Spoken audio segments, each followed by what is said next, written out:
말씀 돌아가면서 한 절씩 보겠습니다. 네. 요한복음 15장 1절부터 11절까지입니다. 네. 이것도 실수였네요, 그죠? 예, 아까 순서로 들어가겠습니다. 예. 네. 나는 참 포도나무여, 내 아버지는 농부라. 물은 물은 내게 붙어 내게부터 있어 열매를 맺지 아니하는 아버지께서 그것을 제거해 버리시고 물은 열매를 맺는 가지는 더 열매를 맺게 하려 하여 그것을 깨끗하게 하시느니라. 너희는 내가 일러준 말로 이미 깨끗하여졌으니 내 안에 거하라. 나도 너희 안에 거하리라. 가지가 포도나무에 붙어 있지 아니하면 스스로 열매를 맺을 수 없음 같이 너희도 내 안에 있지 아니하면 그러하리라. 나는 포도나무요, 너희는 가지라. 그가 내 안에, 내가 그 안에 거하면 사람이 열매를 많이 맺나니 나를 떠나서는 너희가 아무것도 할 수 없습니다. 사람이 내 안에 거하지 아니하면 가지처럼 밖에 버려져 마르나니 사람들이 그것을 모아다가 돌에 던져 사느니라.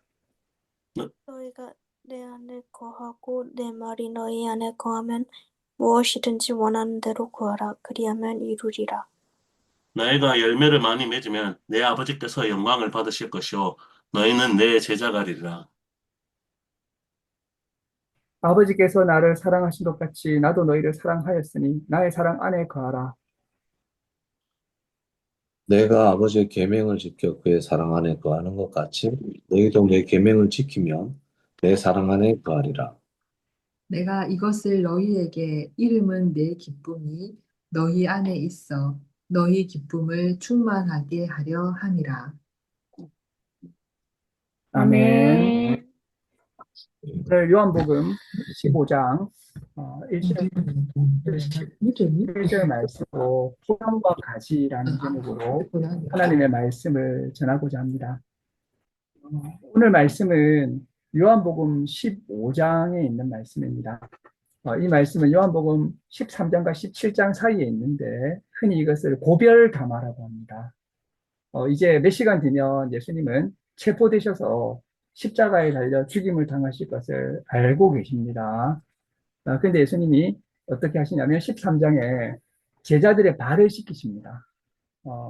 그리고 이제 가룟 유다가 예수님을 팔러 나가고 베드로가 예수님을 부인할 것을 예고하십니다. 참 괴롭고 처참한 상황인 것이죠. 근데 예수님은 제자들에게 마음에 근심하고 걱정하지 말라고 말씀하십니다.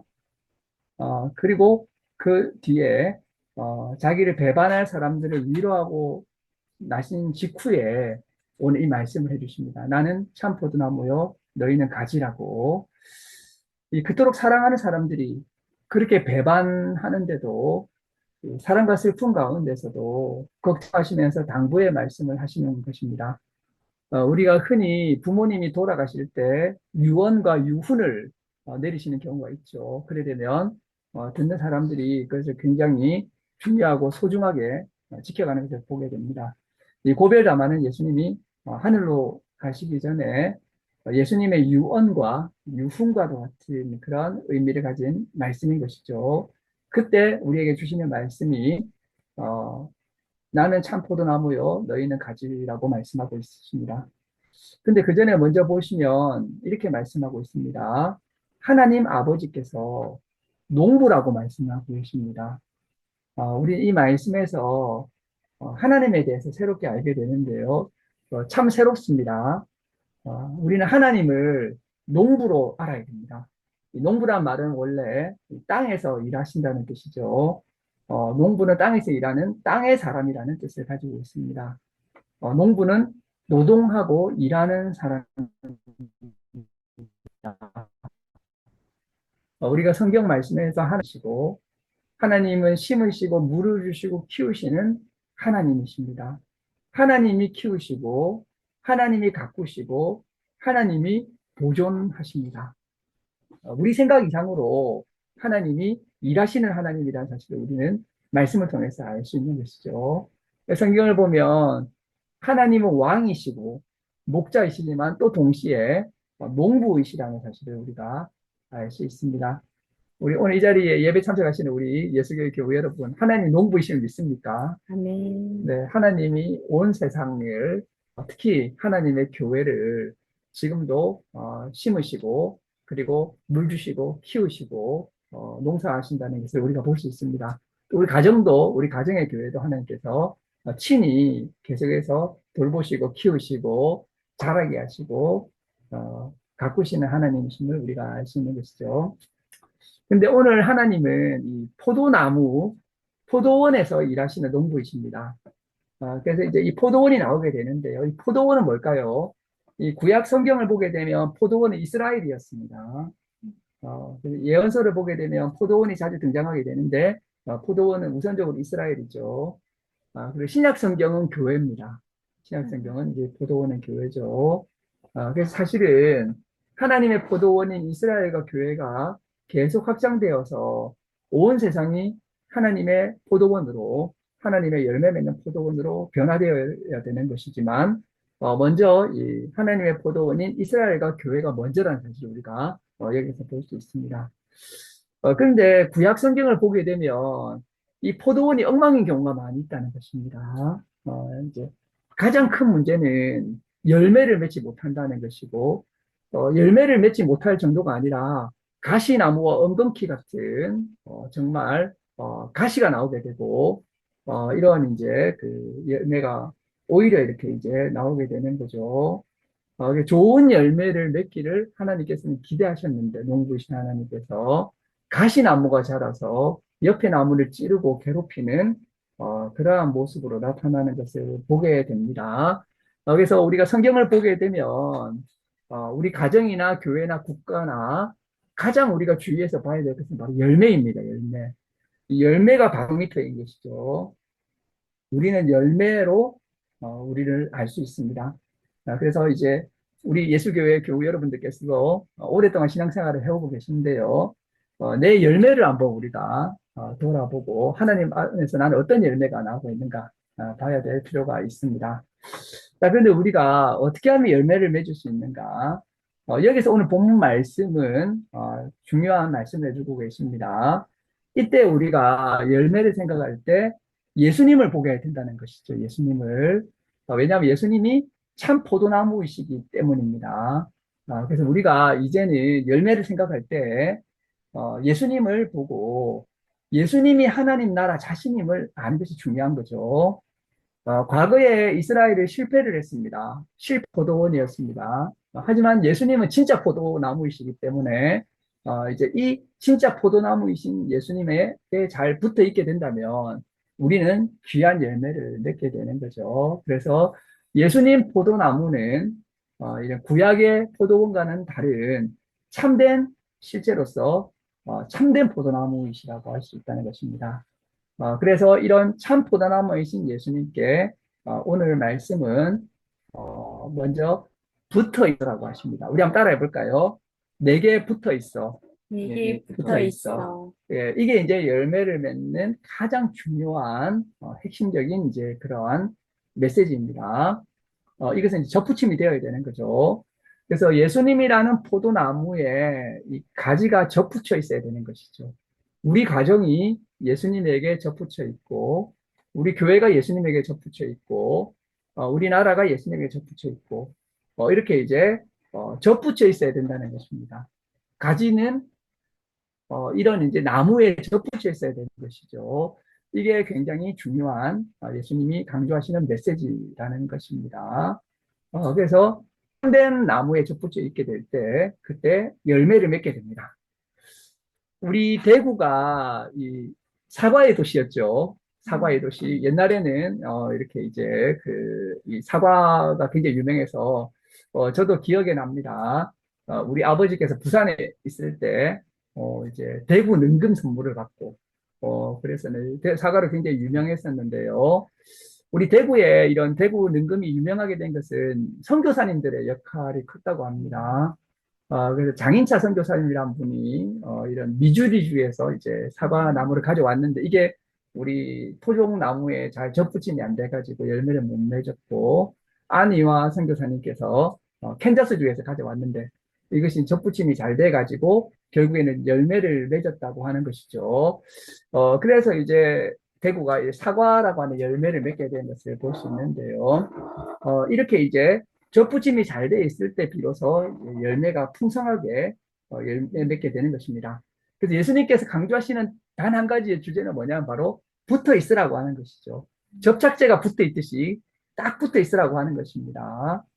그래서 이제 과거에 이 접착을, 이 결합을 영혼의 포옹이나 결혼으로 많이 이야기했다는 것입니다. 우리 결혼한 사람들이 완전히 접착돼서 함께 살아가듯이, 그렇게 이제 둘이 서로 끌어안아서 떨어지지 않듯이 연인처럼 접붙임을 받는다라고 하는 것이죠. 그래서 이것이 이제 바로 예수님께서 강조하시는 접붙임인데, 이 접붙임을 우리가 조금 더 깊게 들어가게 되면 이렇게 말씀하시는 것이죠. 내 안에 거하라, 나도 너희 안에 거한다. 이 거한다는 말씀은 메노라고 하는 말씀인데요. 이것은 이제 머무는 것을 말하는 것입니다. 머무는 거. 그래서 요한복음에 이 말씀이 많이 나오는데, 원래는 제자들이 처음 예수님을 만났을 때 예수님 어디 거하십니까? 이렇게 물었을 때는 사시는 곳 한 가볼게요. 하룻밤 묵읍시다 정도의 그러한 이제 예수님이 사시는 곳에 잠깐 짧게 거주하는 것을 말했던 것이죠. 근데 이 15장에서 예수님께서 말씀하시는 것은 그것이 아니라 영적으로 예수님한테 붙어 있고 아예 예수님이 거하는 안에 거하는 것을 말하는 것입니다. 그래서 공간적으로는 예수님이라고 하는 공간 안에 살아가는 것이고 시간적으로는 예수님이라는 시간 안에 머무는 것이고 관계의 면에서는 예수님과 마치 친구와 연인과 가족이 함께 살아가는 것처럼 그렇게 그 안에서 관계를 맺고 친밀하게 살아가는 것을 말씀하고 있는 것입니다. 그래서 우리가 이렇게 예수님 안에 살아가게 되면 어떻게 되느냐? 예수님이 내 안에 살아가게 된다라고 말씀하고 있는 것입니다. 이렇게 할 때 비로소 열매가 맺히게 된다는 것이죠. 이게 바로 예수님께서 지금 말씀하시는 가장 중요한 당부 말씀이십니다. 예수님께서 곧 십자가에 달리시기 전에 제자들에게 너희가 진짜 해야 될 것이 뭐냐? 바로 너희는 나에게 접붙임이 되고 내 안에 거하는 것이다. 이렇게 예수님 안에 살게 되면 어떻게 되느냐? 열매를 맺게 된다는 것입니다. 4절 말씀에 내 안에 거하라 나도 너희 안에 거하리라. 가지가 포도나무에 붙여 있지 아니하면 스스로 열매를 맺을 수 없음 같이 너희도 내 안에 있지 아니하면 그러하리라. 열매를 맺는다는 것입니다. 열매를 맺는다는 것은 내가 만들어낸다는 것이 아니라 이 가지는 하나의 통로일 뿐이죠. 그래서 결국에는 열매를 산출한다는 말이 아니라 전달되는 통로로서 나를 통해서 열매가 나온다는 말이고요. 5절에 보게 되면 나는 포도나무여 너희는 가지라 그가 내 안에 내가 그 안에 가면 아무것도 할 수 없습니다 하고 말씀하시고 7절 말씀에는 이렇게 말씀하고 있습니다. 너희가 내 안에 거하고 내 말이 너희 안에 거하면 무엇이든지 원하는 대로 구하라. 그러면 이루리라. 기도의 응답이 이루어지게 된다는 것입니다. 그래서 예수님 안에 거하고 예수님의 말씀이 우리 안에 거하고 있습니다. 이 노르위치에 줄리안이라고 하는 성도가 있었는데요. 굉장히 유명한 영성가였습니다. 이분이 이제 이런 그 기도 생활을 하다가 예수님의 옆구리에 창자국이 벌어져가 자기가 그 안에 들어가는 겁니다. 창자국 안에. 그런데 이 상처가 더 커져가지고 온 세상과 온 인류를 다 들어갈 수 있을 만큼 커져서 온 세상이 그 십자가의 창자국 안에서 거하게 되는 환상을 보게 됩니다. 이 이제 체험을 하고 나서 이 줄리아는 패스트로 3번 죽을 뻔하는데 자기 입에서 어떤 고백이 나오게 되냐면 모든 것이 잘 될 것입니다.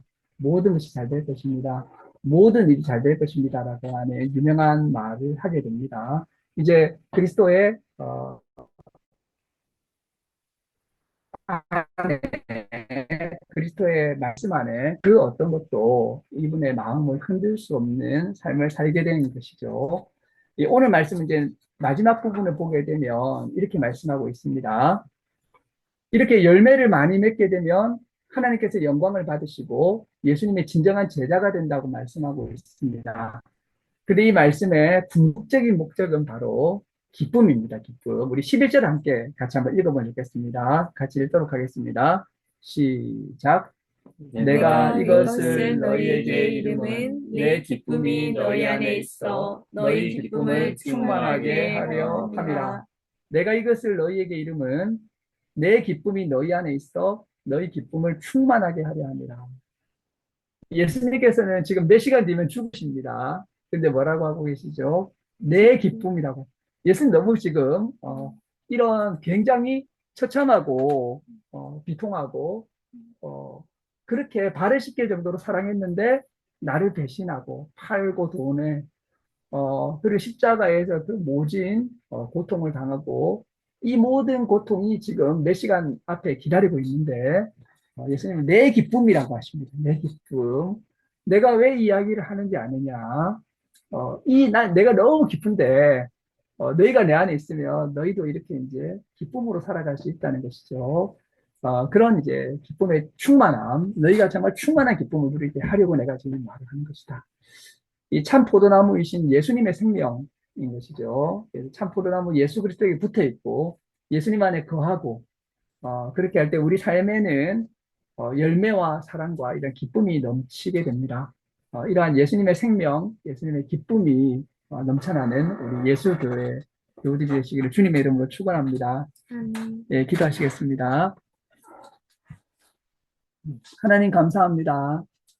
오늘 말씀을 통해서 하나님은 농부시고 예수 그리스도가 참 포도나무이시고 우리가 가지이고 우리의 삶에 열매가 맺히는 원리에 대해서 말씀을 통해 듣게 하시니 참으로 감사를 드립니다. 우리가 예수 그리스도를 잊어버리고 살 때가 많았음을 고백합니다. 다시금 우리의 삶이 예수님에게 붙어 있고 예수님 안에 거하고 예수님의 십자가 안에 거하고 그래야 해서 우리가 예수님의 생명이 우리 생명으로 나타나서 열매를 맺고 우리의 삶에 기쁨이 넘쳐날 수 있는 그런 예수교회가 될 수 있도록 주님 인도하여 축복하여 주시옵소서. 감사드리며 이 모든 말씀 예수님의 이름으로 기도드립니다. 아멘.